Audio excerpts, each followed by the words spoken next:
procureur. Mesdames, Messieurs, bienvenue à ce rendez-vous de l'information. Voici le sommaire. 24 heures après l'incendie qui a ravagé la zone des céréales au marché d'Antokpa, l'heure est au nettoyage et au cri des commerçants. Le nombre de migrants détenus par les autorités libyennes a enregistré une nette baisse sur un an, passant de plus de 27 000 en mai 2017 à 5 200 actuellement, a annoncé lundi à l'AFP un haut responsable libyen. Ce sera tout pour les titres.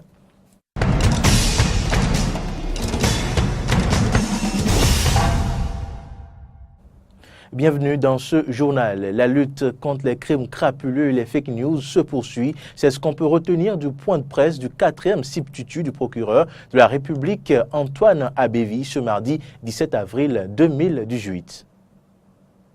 Procureur de la République devant le tribunal de première instance de Cotonou, après avoir été informé de la recrudescence du phénomène de la cybercriminalité, ponctuée des sacrifices humains sur le territoire national, a diligenté une enquête aux fins de clarifier la situation. Les investigations menées dans ce sens ont permis d'interpeller et de présenter devant le parquet une trentaine de personnes auteurs d'infractions cybernétiques prévues et punies par la loi numéro 2011-20 du 12 octobre 2011 portant lutte contre la corruption et autres infractions connexes en République du Bénin. Ces personnes de nationalité béninoise et nigériane pour la plupart ont été arrêtées aussi bien sur le territoire national qu'à l'extérieur. Déférées au parquet de Cotonou le 28 mars 2018, 9 personnes ont été inculpées des faits d'escroquerie et présentées en comparution immédiate devant la première chambre correctionnelle des flagrants délits du tribunal de première instance de première classe de Cotonou. Elles ont été toutes condamnées à des peines d'emprisonnement fermes.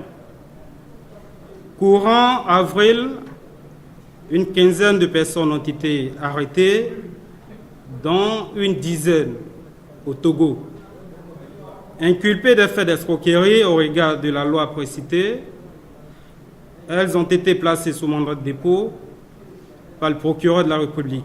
Après le tribunal de première instance de première classe de Cotonou, leur audience est prévue pour se tenir le 8 mai 2018.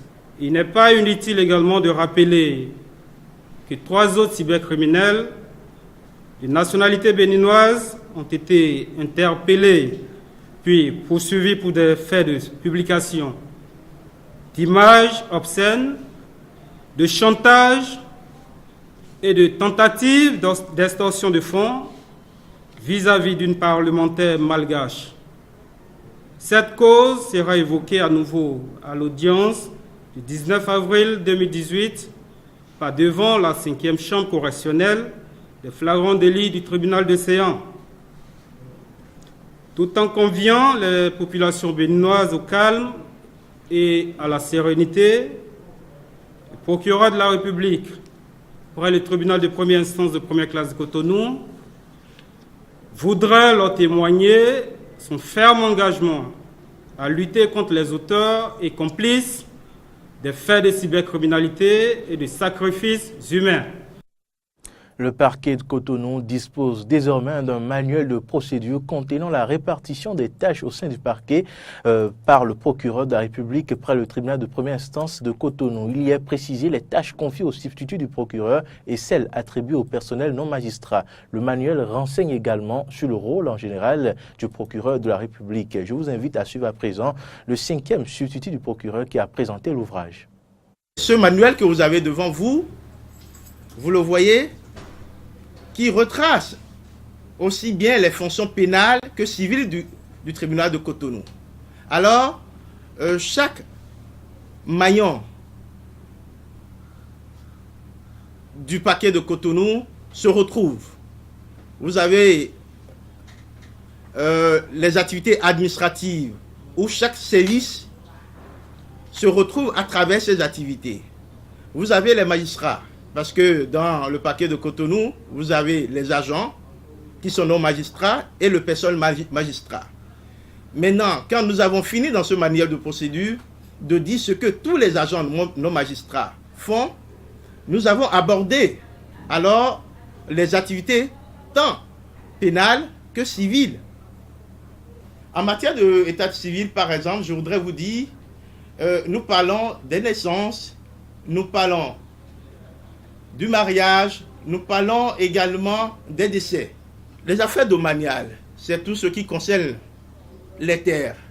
Les terres, quand nous parlons des terres, il y a les terres qui sont propriété privée, il y a des terres également qui sont propriété de l'État.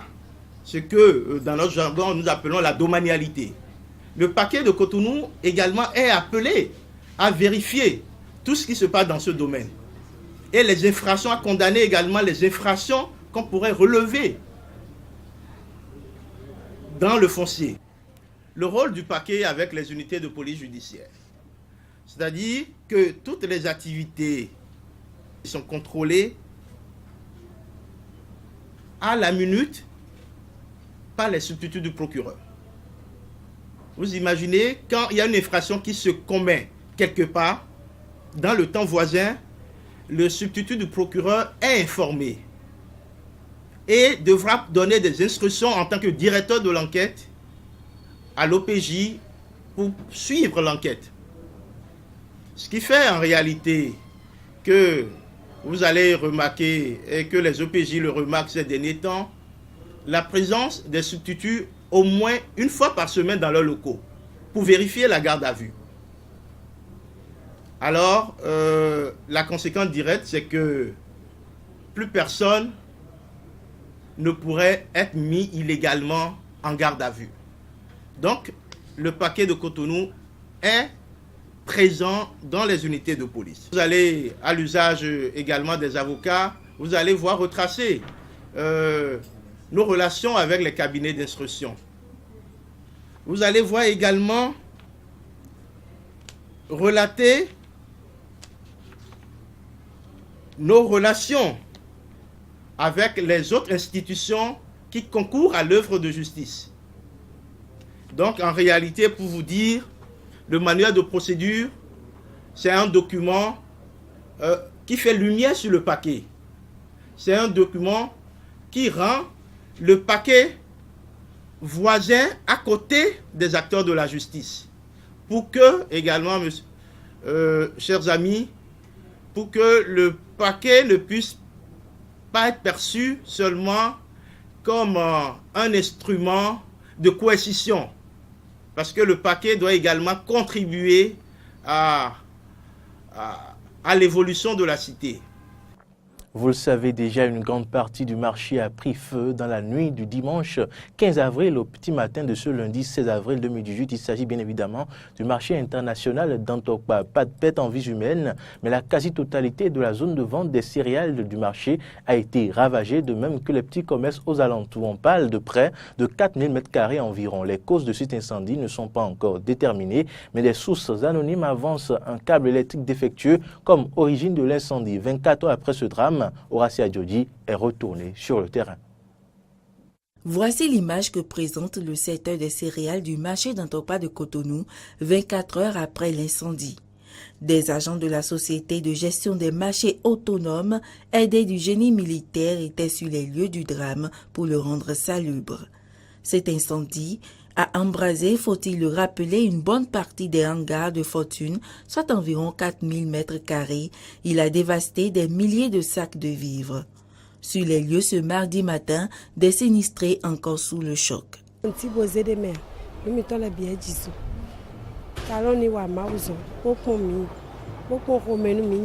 Nous n'avons pu rien récupérer de l'incendie. Nous sollicitons l'aide de Dieu et du président Talon.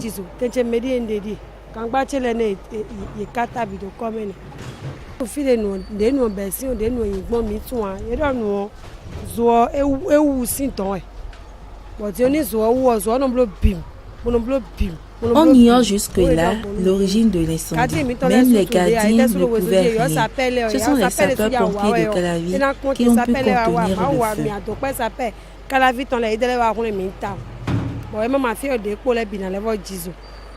feu. Atiropo 90 000, 95 000 atiropo. Mais quand des nuits de hommes, mais quand gohomem bagba, mais t'es senti ça me dit Moi, je vends de l'haricot et un sac coûte 90 000 francs.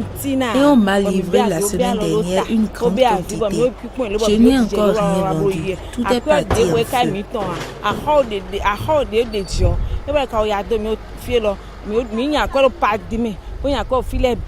Sensibles à ce drame, les autorités à divers niveaux apportent leur soutien moral aux victimes.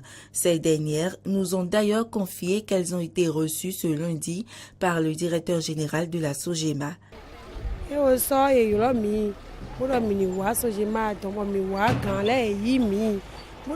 a été reçus par les responsables de la SOGEMA qui ont promis nous aider à reconstruire les hangars et nous donner de l'argent pour reprendre le commerce.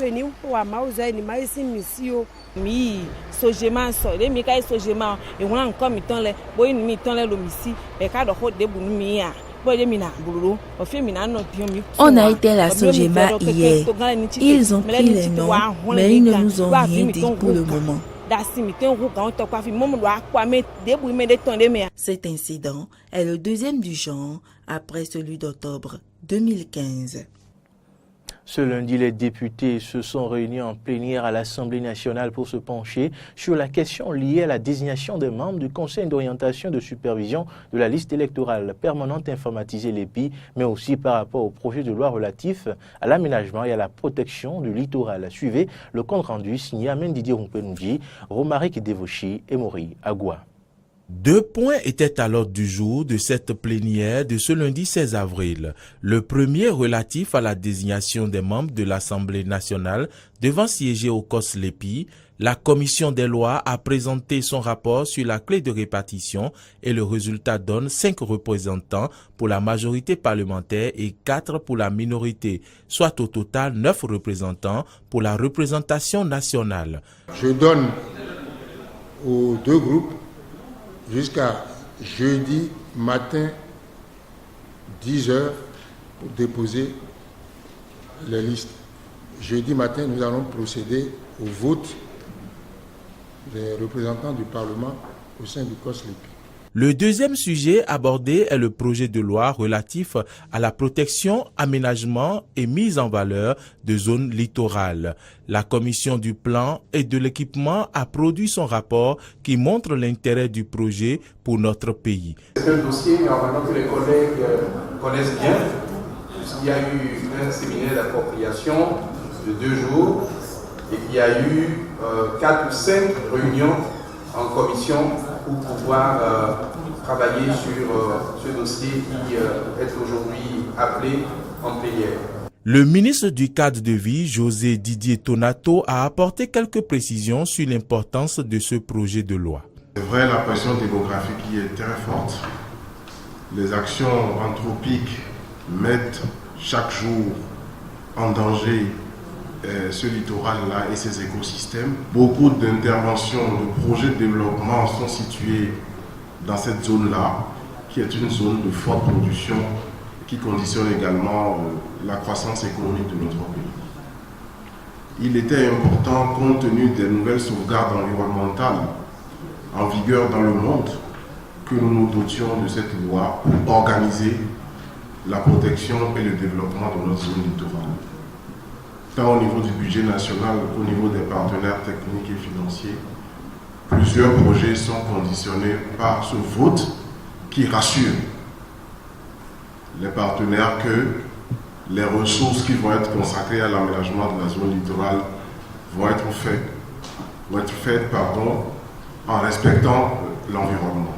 Les députés ont pris la parole pour apprécier l'initiative. C'est avec un grand plaisir que la zone littorale qui était confrontée à ce désastre sera bientôt sauvée par l'action, par l'adoption de cette loi. C'est pourquoi je voudrais remercier la commission qui a travaillé et je prie les collègues de bien vouloir voter cette loi pour l'avenir de ce pays. Le projet de loi sur la protection de la zone littorale comporte 20 livres avec au total 110 articles. Les députés se sont retrouvés ce mardi pour parachever ce texte de loi.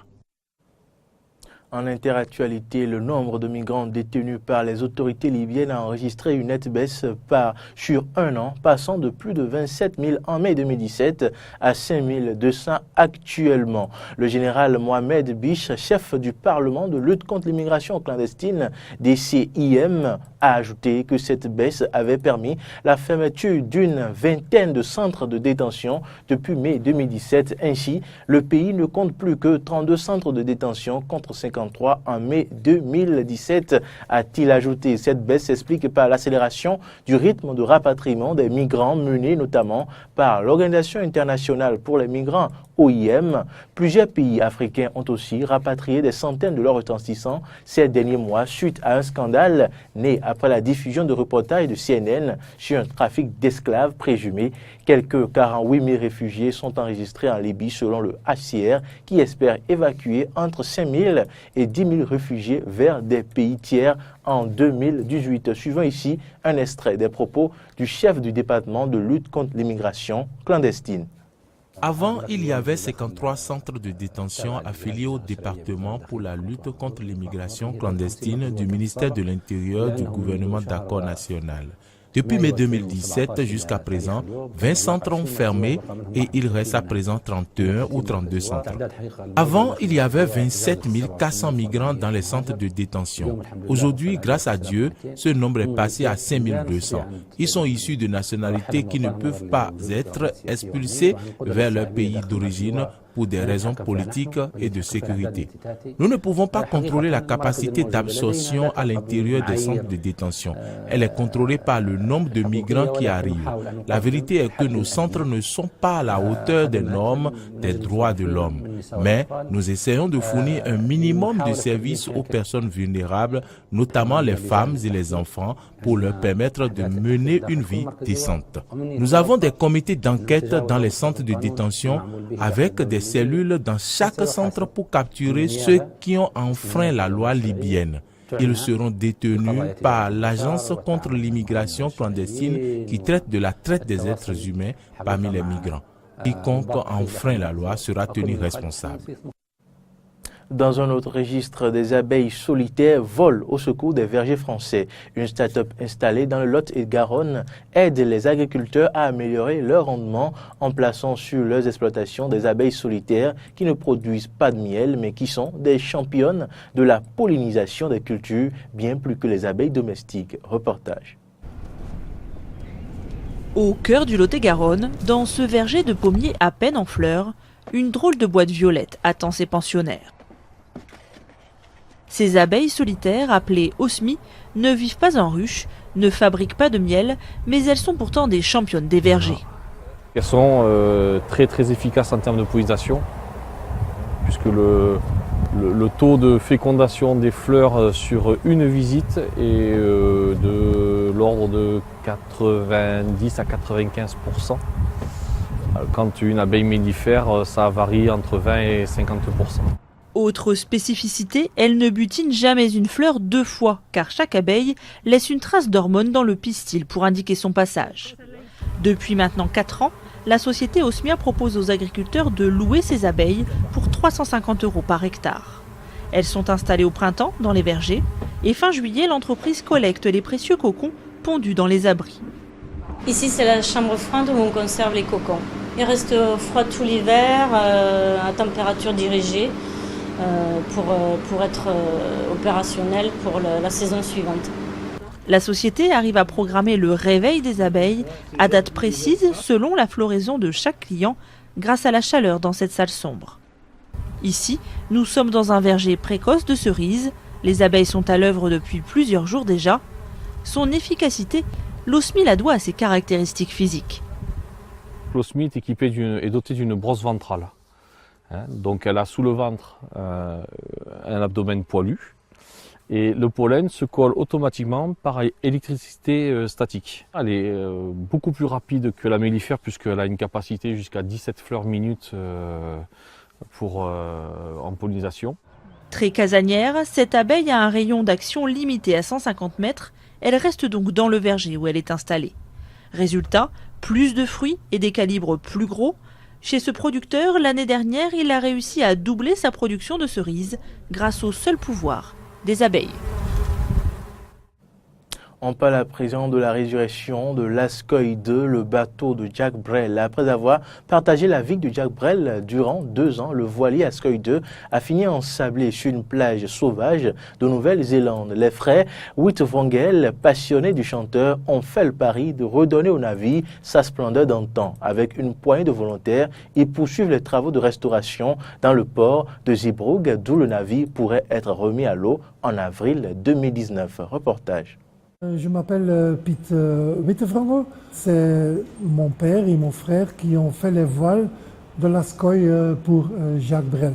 Jacques Brel est venu quelquefois chez nous, un homme très simple, très aimable, beaucoup d'humour. Il est parti en 74 avec ce grand bateau, avec nos voiles. Comme moitié route, il est devenu malade, ils ont enlevé un poumon et alors il a décidé de vendre son bateau. Et le bateau a été pendant 14 ans sous le sable. Je suis éduqué avec la chanson de Brel. Je suis un peu 68 ans, c'était un de mes pères spirituels. On a décidé de sauver le bateau. Tout le monde disait qu'on était fous, mais une fois qu'il était sorti de l'eau, alors tout le monde trouvait ça une belle histoire. Et à l'extérieur, le bateau sera tout à fait identique comme il était. C'est héritage maritime et on ne peut pas changer l'héritage maritime. On a un menuisier de 80 ans qui fait ici tout le travail et peu à peu on continue, fur et à mesure, quand on reçoit un peu de sous, de restaurer le bateau. Le 9 octobre, il y a 40 ans que Brel est mort, le bateau va sortir ici du hangar, il va sortir de sa pompe. Et le 8 avril 19, Brel est né en 29. 90 ans après sa naissance, on va essayer de le mettre à l'eau. Ouais. Et c'est la fin de cette édition. Merci de l'avoir suivi. À bientôt.